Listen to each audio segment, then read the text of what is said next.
Maple Namu.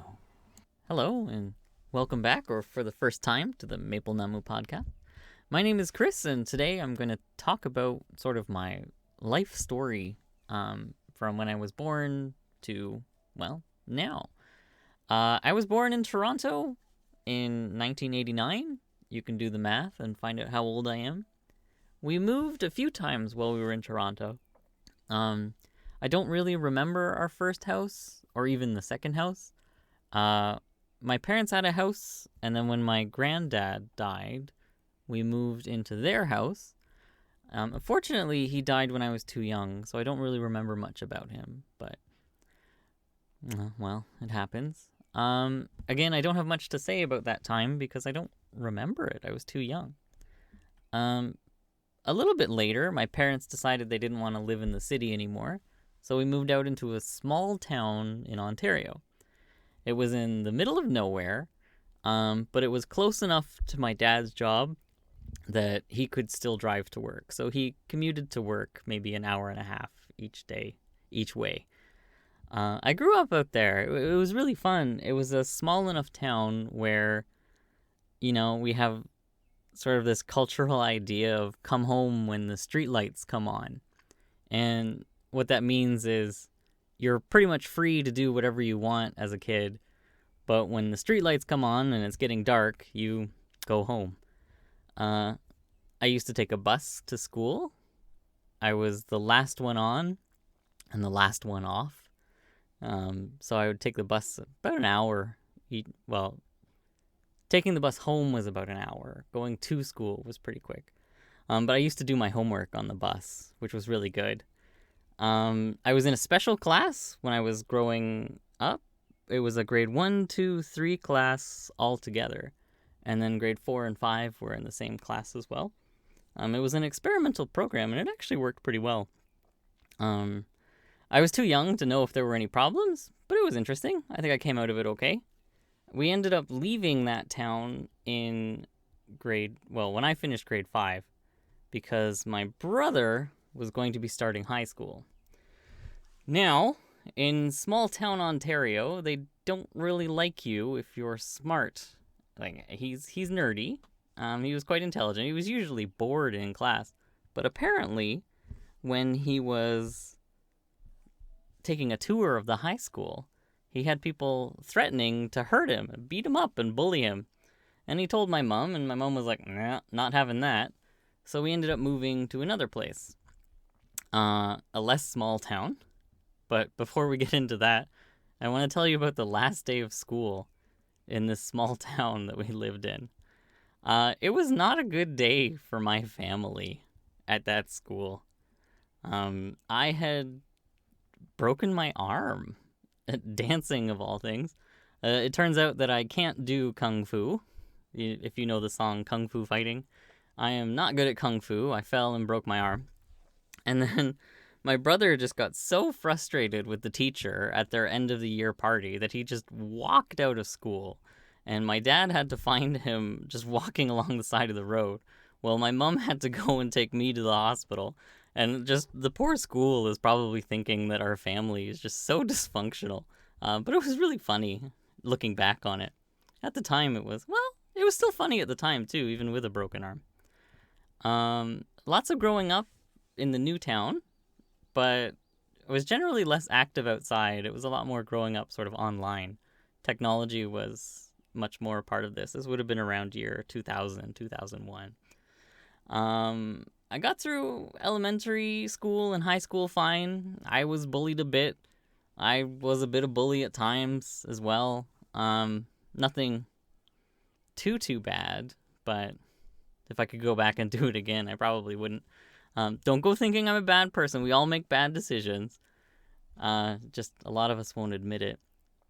I didn't really study that much in high school. Things kind of came easily to me. To give you an example, I didn't really like working that hard. So I was in the talent pool classes, or gifted, or the classes for the higher achieving students. And then I realized that unless you have a lot of them, it doesn't really matter.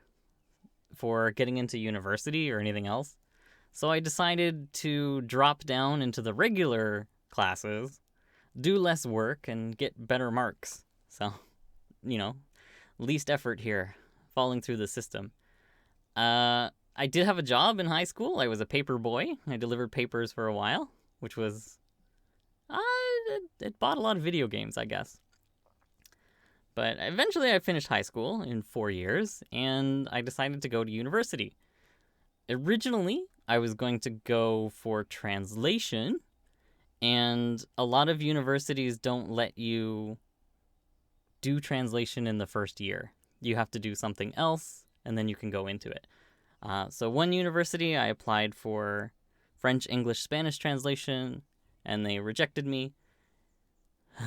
And then the other university, you applied in the second year, but I started in linguistics, and I ended up just absolutely loving linguistics. My first linguistics teacher, her name was Hitai. She was from Turkey, this small little woman that just exploded on stage, and I owe a lot of my career to her, actually.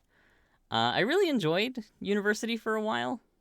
The first year was sort of, for everybody, it's really enjoyable. I didn't study enough, maybe drank too much, but that's life.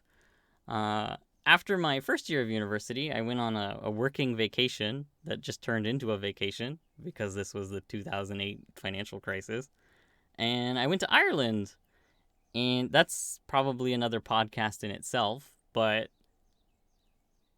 I learned a lot about sort of the way life works, and it wasn't the best experience, but I don't regret it.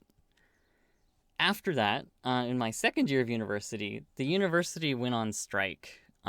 This was my first experience with university bureaucracy, and basically they kept us out of classes for almost 3 months, and we never knew when we were going to be going back. So we were just playing the waiting game, and you learn about me that I absolutely just hate waiting for things. I started to enjoy university a bit less after that, but I still kept going. I still kept doing it, and in my third year in university, I got to go to Cuba for a teaching practicum. I had been taking courses in linguistics, focusing on language teaching, and I got to go to Cuba as part of that, as part of the training. And I will probably do another podcast about that as well. In my fourth and fifth year of university, I ended up becoming a residence assistant on RA. They called us Dons. But basically, it's an older year student that lives in the dormitories and helps out the younger students and just sort of... Well, it's a bit like a daycare assistant. I don't know. You have to make sure that people follow the rules, basic rules, and if anyone gets in trouble or has something bad happen to them, you kind of deal with it and act as a mediator before it goes up higher. It helps with teaching international students too, because I did spend a lot of time with international students. I ended up taking a fifth year of university to get more credits so that I didn't have to do a hard 4 years. And I did a TESOL certificate, teaching English to the speakers of other languages. The difference between doing it as just remaining as a university student was write a letter for 250 words, or you can apply as postgraduate with transcripts and degrees and essays and all these other things. So I thought, okay, fifth year, write my 250 word letter. Life is good. Honestly, I didn't learn that much in that certificate. I mean, I did learn some things that are helpful now, but the program where I went to Cuba has actually been the best one. I'm still realizing just how good it is. I guess we have to give credit to Mr. Ian Martin there. After finishing that, I worked a summer job, and then I applied to teach in Korea, and I came here, which was, well, probably a good choice. I started out in the public school system. I did 3 years at my first school. I did 2 years in another public school. And while I was taking these while I was working, I decided to stay in Korea for a while. I started taking Korean classes through the KIIP program, which is a government program to teach foreigners Korean. I started doing a master's degree, which I finished because I wanted to teach in a university because they have lots of vacation and it seemed like it was a good idea. And I finished all that. I applied to a university. I got the job. I moved down all the way to where we are now. And I hated it. The teaching was fine. University freshmen are not the most interesting students, but there were enough in each class that made it interesting. There were enough that were pretty good. But the administration, again, was just... yeah. So, while I was teaching here, I ended up actually getting married to the woman that I had met earlier. And because I got married, I got a different visa, which meant that I could start looking for other jobs. I ended up taking a job as a librarian at an international school, quote unquote, and I absolutely loved it. It was a new challenge. I had high-level students. I had new projects to sink my teeth into. I learned a lot about libraries and how they work. I learned about teaching higher-level students, and I thought, okay, this is the job that I want to have. I want to work in an international school that it was reasonably well run. I got so committed to this that I took another training course on how to be a classroom teacher. And then the school collapsed because of a bad investor. He basically took out all the money they had to keep things running, and it just closed, which was absolutely devastating. I really liked that job. It was really fun. I was really committed, and then someone else's bad decision took it away. Someone not understanding education. So it collapsed, and another one opened up across the road that I worked with for a while. Just to have something, right? Like when you lose your main source of income, it's a little bit stressful. So I picked up a few little private jobs, some tutoring. I am a registered tutor, so don't call the police. But I took up some private jobs and made a bit of money to pay some bills, finished my teacher thing using the other classes as a classroom because there was a classroom part for the course. So I finished that. I'm qualified. I didn't finish all of the tests, so I'm not registered.